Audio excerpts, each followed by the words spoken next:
हरे कृष्णा, राधे राधे दोस्तों, आप सभी को जितिया व्रत की हार्दिक शुभकामनाएं।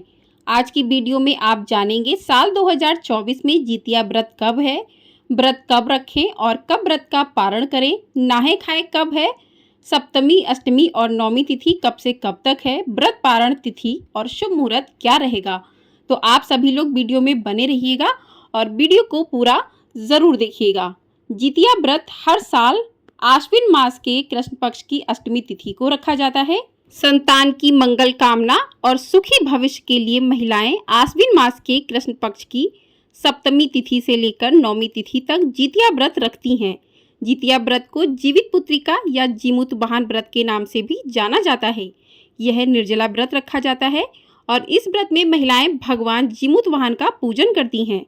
इस निर्जला व्रत को पूर्वी भारत में बड़े ही उत्साह के साथ मनाया जाता है। व्रत के एक दिन पहले नहाए खाए, दूसरा दिन निर्जला व्रत और उसके अगले दिन व्रत का पारण किया जाता है। नहाए खाए के साथ ही व्रत की शुरुआत एक दिन पहले ही हो जाती है। बिहार तथा पूर्वी उत्तर प्रदेश में जो व्रती महिलाएं होती हैं वो नहाए खाए के दिन शाम को पकवान बनाती हैं, फिर रात होने पर सतपुतिया या जिमनी नाम की सब्जी खाई जाती है। तो इस प्रकार से जितिया व्रत का नहाए खाए होता है। नहाए खाए के दिन आप 24 तारीख को नहाए खाए है, 24 सितंबर को, तो नहाए खाए के दिन सुबह उठकर बाल धोकर स्नान करना चाहिए। और यदि जिनकी सास नहीं है तो वो आधे जो कपड़े आपने पहने हैं वो गीले कपड़े में ही आप बाल को पोंछना नहीं चाहिए, क्योंकि जितिया व्रत में बालों का टूटना शुभ नहीं माना जाता है। तो बालों को पोंछिए, ना पानी टपकने दीजिए। और इस प्रकार से आप तोरी के पत्ते ले लीजिए, उस पर दही चूड़ा रख दीजिए, उस पर आप खली, पहले आप सुबह के समय खली और सरसों का तेल लगा सकते हैं, कहते हैं कि ये दिया जाता है। तो आप चील, सियारे और जीमूत वाहन के पत्ते पर, आप तोरी के पत्ते पर ये चीज़ें रख सकते हैं। उसके बाद आपको शाम के समय जो है आपने जो भी भोजन बनाया है, किसी के यहाँ अलग अलग परंपरा के हिसाब से भोजन बनता है, जो आपके यहाँ जो भी बनता है आपको उसको तोरी के पत्ते पर चील, सियारन और जीमूत वाहन के लिए अलग अलग निकालना है, ऊपर आपको रख देना है। और आपको एक तालाब, पोखर के किनारे पूजा की जाती है। अगर आपके पास नहीं है तो आप घर पर भी किसी बर्तन में जल भर कर रख सकते हैं, वहाँ पर आप इस प्रकार से भोजन रख सकते हैं।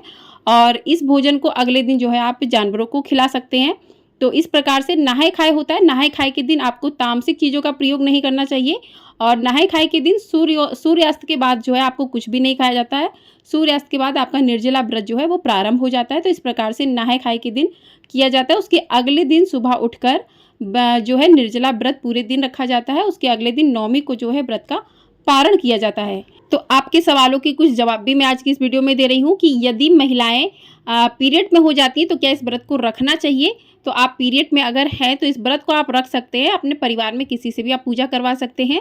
क्या पीरियड में पहली बार व्रत को उठा सकते हैं, तो आप व्रत को उठा सकते हैं, पूजा किसी से भी करवा लें। अगला साल पता नहीं किस प्रकार का होगा, अगली साल हो सकता है फिर से आप पीरियड में हो, तो इस व्रत को आप उठा सकते हैं, पूजा किसी और से करवा दें। और क्या इस साल इस व्रत को उठाना सही रहेगा, तो इस साल आप इस व्रत को उठा सकते हैं। इस साल कोई दोमास नहीं है, कुछ भी नहीं है, तो आप इस व्रत को इस साल उठा सकते हैं। आइए अब जान लेते हैं कि नहाए खाए कब है। तो नहाए खाए रहेगा 24 सितंबर मंगलवार को। निर्जला व्रत आपको रखना है 25 सितंबर बुधवार को। और व्रत का पारण जो है आपको करना है 26 सितंबर दिन गुरुवार को। तो इस प्रकार से जितिया व्रत जो है 24 सितंबर से ही प्रारंभ हो जाएगा और 26 सितंबर तक चलेगा। तो अष्टमी तिथि जान लेते हैं कब से प्रारंभ हो रही है। अष्टमी तिथि प्रारंभ हो रही है 24 सितंबर मंगलवार दोपहर 12:38 से। और अष्टमी तिथि की समाप्ति होगी 25 सितंबर बुधवार दोपहर 12:10 पर। यानी कि अष्टमी तिथि की शुरुआत 12:10 पर होगी 25 तारीख को।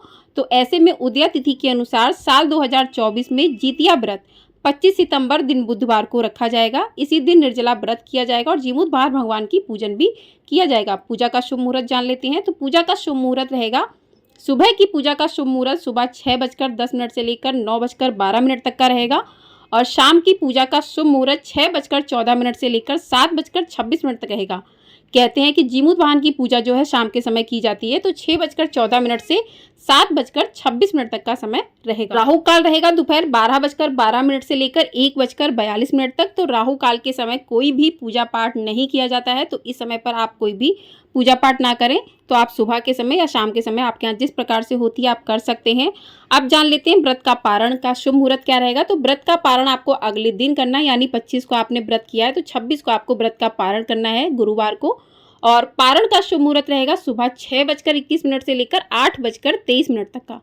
तो सूर्योदय के बाद जो है जितिया व्रत का पारण किया जाता है। तो शुभ मुहूर्त ये रहेगा, शुभ मुहूर्त में आप व्रत का पारण कर लें। तो व्रत का पारण जो है नोनी का साग, अरुआ की रोटी, अलग अलग जगहों पर अलग अलग चीज़ों से पारण किया जाता है, तोरी की सब्जी, तो इन चीज़ों से जो है पारण किया जाता है व्रत का। तो आप अपने अनुसार जो है व्रत का पारण कर सकते हैं। आइए अब जान लेते हैं कि जितिया व्रत में आप पीला सिंदूर लगा सकते हैं या नहीं, क्योंकि पितृपक्ष चल रहे हैं। तो आप पितृपक्ष में पीला सिंदूर लगा सकते हैं या नहीं। तो आपको बता दें कि आप जितिया व्रत में जो है पीला सिंदूर भी लगा सकते हैं, महावर भी लगा सकते हैं। लेकिन जिनकी सास नहीं है तो वो व्रत वाले दिन सिंदूर ना लगाएं, व्रत के पारण वाले दिन सिंदूर लगा सकते हैं। और जिनकी सास है वो व्रत वाले दिन पीला सिंदूर लगा सकते हैं। और जितिया व्रत में कोई भी नया वस्त्र लेने का विधान नहीं है, लेकिन आपके यहाँ अगर लिया जाता है तो आप ले सकते हैं। वैसे आपके पास कोई भी जो भी साड़ी है आप उसको धुलकर साफ करके जो है पहन सकते हैं। तो पितृपक्ष के दौरान ये व्रत हमेशा ही हर साल पितृपक्ष के दौरान ही आता है। तो इसकी पूजा के लिए आप जो भी सामग्री चाहिए होती है उसको ले सकते हैं, उसमें कोई भी समस्या नहीं है। क्योंकि जितिया व्रत एक परंपरा है, हर क्षेत्र की अपनी अपनी परंपरा होती है, अपने अपने नियम होते हैं। तो आपकी तरफ जिस प्रकार से होता है आप अपने बड़ों से पूछ लीजिए, आप उस प्रकार से कर सकते हैं। नहाय खाई के दिन जिनकी सास है वो आटे का दान नहीं करते, चावल का करते, लेकिन जिनकी सास है वो आटे का दान करते हैं, चावल का दान करते हैं। तो इस प्रकार से नहाय खाई के दिन दान निकाला जाता है। दही चूड़ा जो है जिमूत वाहन चील सियारन को दिया जाता है। कहा जाता है कि चील सियारन ने सबसे पहले इस व्रत को किया था, तो उनकी पूजा और जिमूत वाहन भगवान का पूजन किया जाता है।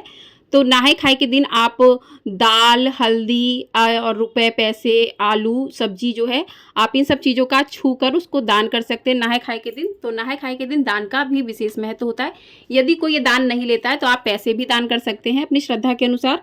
ऐसा माना जाता है कि महाभारत काल में अश्वत्थामा ने अपने अपमान का बदला लेने के लिए ब्रह्मास्त्र का प्रयोग करके उत्तरा के गर्भ में पल रहे आज जन्मे शिशु को मार डाला था। तब भगवान श्री कृष्ण ने सूक्ष्म रूप से उत्तरा के गर्भ में प्रवेश करके उस आज जन्मे बालक की रक्षा की थी।